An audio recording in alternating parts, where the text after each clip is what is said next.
Despite all the problems and issues and distractions that we as individual Catholics of the Catholic Church have been facing throughout many years, we must never lose sight of our primary focus, which is evangelization, or quite simply our mission as a church, which is to save souls.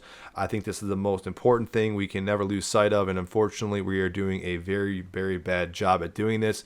The Catholic Church for many years, for centuries, had an excellent tactic, excellent methods of evangelizing and bringing people into, not just into the faith, but also making sure that those in the faith were actually practicing the faith accordingly, until a certain period of time where the church was kind of ignoring this and wasn't too bothered by it, said, we need to start evangelizing again, and instead of going back to what works, let's try a new tactic, a new method that we'll deem the new evangelization. And at this point, statistically, if we look at this, it's not quite new anymore, but not only is it not new, it's actually, it's a failure, by all sense of the means. And what I'll do in this video is kind of outline this through an analogy. Actually, I'll make a health fitness center analogy of kind of what the new evangelization kind of plan to do and what it is doing, why this doesn't make any intuitive sense. Not only is it not working, I think it's actually part of the problem. And a big portion of this, I shouldn't say a big portion, but what motivated me to do this video is Eric Sammons' book, Deadly Indifference. I highly encourage you guys to check this out. It's an excellent book. It's his new book. I will link it down below if you guys haven't read it. It's a excellent book. And in that book, he actually has a chapter called The Failure of the New Evangelization, where he outlines what the characteristics are of the new evangelization. Because if you're someone like me who's grown up in the faith and you've heard that word a million times, you might just think, okay, they're trying to evangelize and that's a new way of doing it. But what exactly is new and what exactly are they trying to do? In this chapter, he goes over this and he makes the dead-on claim that this is very ambiguous in practice. And not only is it ambiguous and kind of vague, it on the grand scheme of things, it's also can actually lead people away from the faith. So it's doing more harm than good, which again, I'll make an analogy after this to why I think that's the case. So here are the characteristics of the new evangelization. It's supposed to be non-confrontational. You're supposed to dialogue with the culture. Has to be a focus on, there's going to be a focus on falling away Catholics because there's many of them and they're unfortunately, which is true, they're not practicing and therefore they need to be re-evangelized. A de-emphasis on eternal consequences, so we're not really going to focus on eternal damnation or the necessity to actually join the church for any necessity. And then there's also kind of related back to the dialoguing, there's going to be a soft touch with non-Catholics. So I think he outlines that very well as far as, these are the main characteristics that make up the new evangelization. Because I would challenge you to even look on their websites. And even I just saw a new video as of September 20th where they put out a YouTube video talking about the Pontifical Council for promoting the new evangelization. So they're still promoting this. They're still using the same model, but it's very confusing and very vague. And I want to highlight now why I think there's actually a problem in this. And I'll outline the two differences between the old tactics and the new tactics and why they really don't make any sense in going back to these new tactics. And then finally, what we can actually do about it. The best analogy I can think of that really sets the stage perfectly comparing the old evangelization to the new evangelization would be using the example of a fitness center club scenario. So let's say you have a fully furnished, excellent fitness facility in a medium-sized town, and it's competing with other fitness facilities in the area.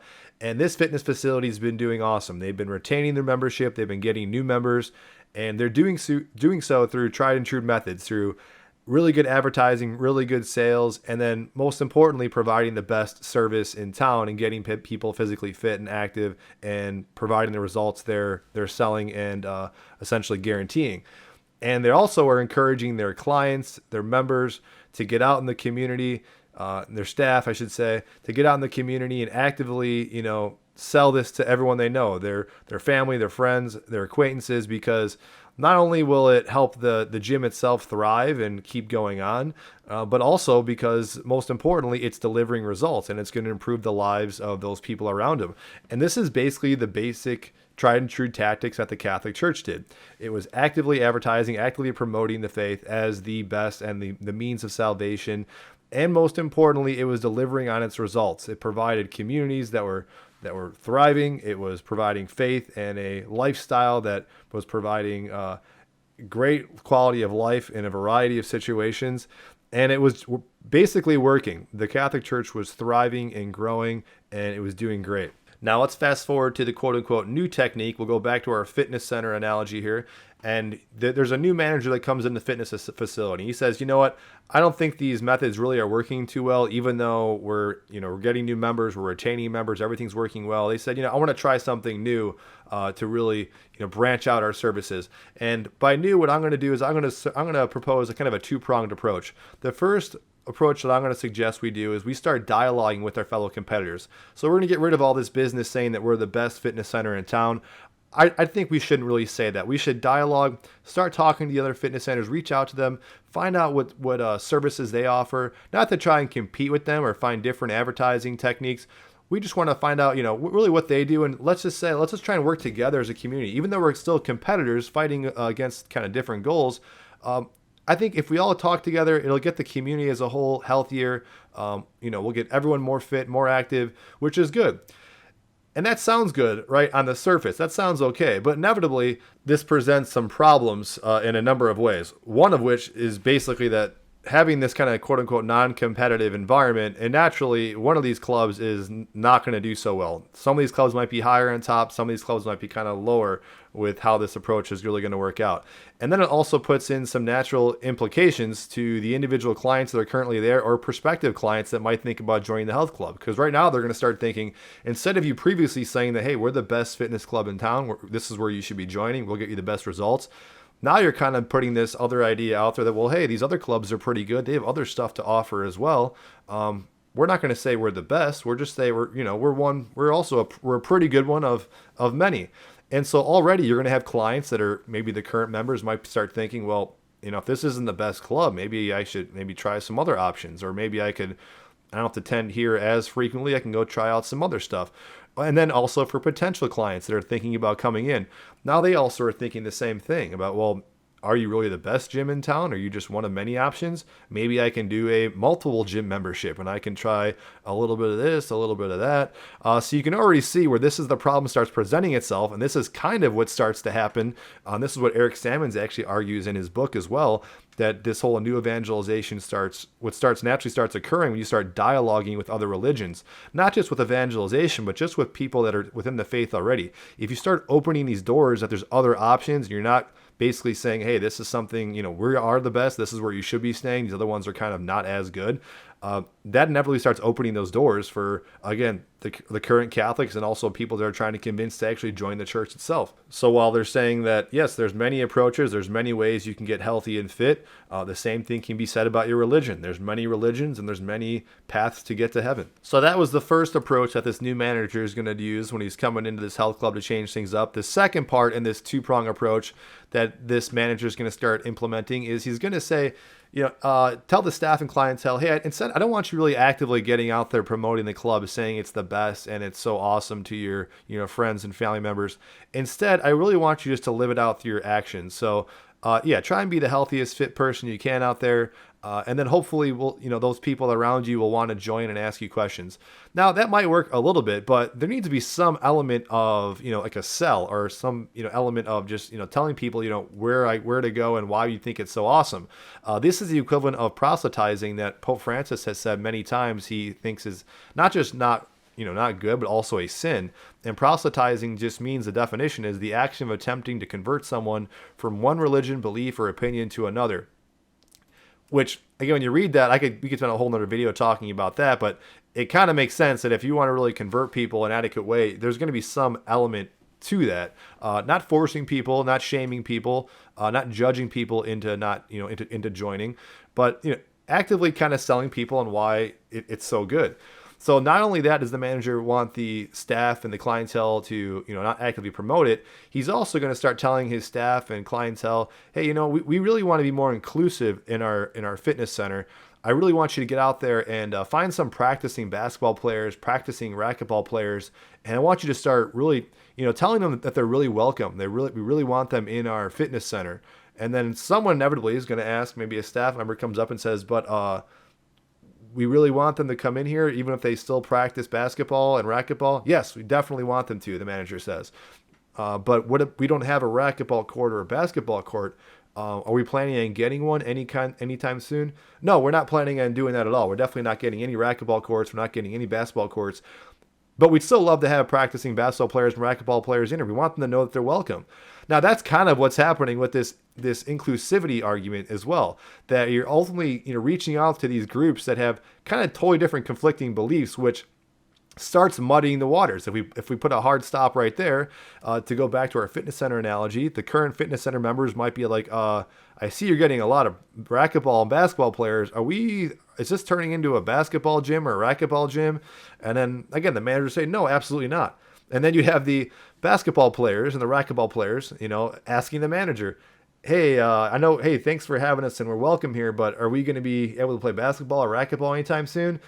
Sorry, you can't. Unfortunately, you can't do that, but we really still value your membership.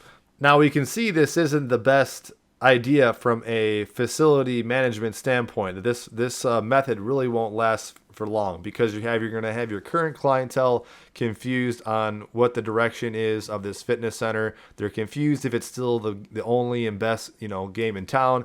And then the new members you're recruiting, maybe you got some of those new basketball players and racquetball players in, but even they might not stick around forever, because either they're going to be hoping that you get that racquetball court or that basketball court soon, or they might be leaving soon too as well. And so you might inevitably have a staff member again approach the manager and say, hey, this new technique you're doing really isn't working. I mean, we're losing membership. We're not getting any new clients. What's going to give? Are we going to go out of business? And then the manager would say, no, don't worry about it. We're not going to lose any money, because the state really supports this idea of what we're doing, and they got us covered, so don't worry about it. Even though we're losing some members and we're not getting any new ones anytime soon, the state is still backing us. So we still want to make them happy, because we'll still stay afloat as long as we make them happy. This is ultimately what's occurring in the church right now. This quote unquote new evangelization, which I'm not sure why it's called new at this point, because it's fairly old. I mean, it was brought about in the 80s, and it's still doing the same tactics, even though the results are devastatingly bad. Nothing is increasing. Not only are we having lower baptisms, as Eric Sammons points out in his book, the population is also growing exponentially. So it's a double whammy of people leaving the church, and not only just people leaving and not getting enough members, but the actual current members of the faith still are not practicing and are not totally understanding the value of just being in the faith as well. And it really does seem like, I can't say for sure, that the church seems to be okay with this, because they have these, it seems to be, again, some ties with corporations and government that are supporting these same kind of new mission statement or new evangelization. I just want to highlight that. And what's important, and I think even this video I alluded to earlier about this Pontifical Council for Promoting New Evangelization, what are some ways we can kind of combat this? Really the only way we're going to keep, going back to that fitness center, the only way that fitness center is going to stay afloat is if those members, still fight for the fitness center and are fighting harder than the manager's efforts. And that's really what's happening now. We're having the biggest evangelization effort is coming organically, bringing people into the church through these old tactics I referenced, through things like the internet. And I think the internet is attracting a lot of new Catholics, and for the right reasons, and using those tried and true old tactics and not these new tactics. These new tactics that you find in the diocese and the church hierarchy are failing so bad that I don't know why it's called new. It should be called old and just defunct evangelization, because it's a horrible way of, it's not only is it not new, it's just not working. So kind of a ranty video, but hopefully that analogy made sense for some people. I'd love to hear, again, your guys' take, if you have any kind of good methods of evangelization that's working out there. And if you're critical of this, if you think the new evangelization is working, maybe it's not implemented correctly, that's kind of an easy thing to say for some people to say, well, the intent's there, the implication just isn't there yet. Let me know down below, and I'd love to hear your opinions. So that's it, you guys. I'll see you in another video.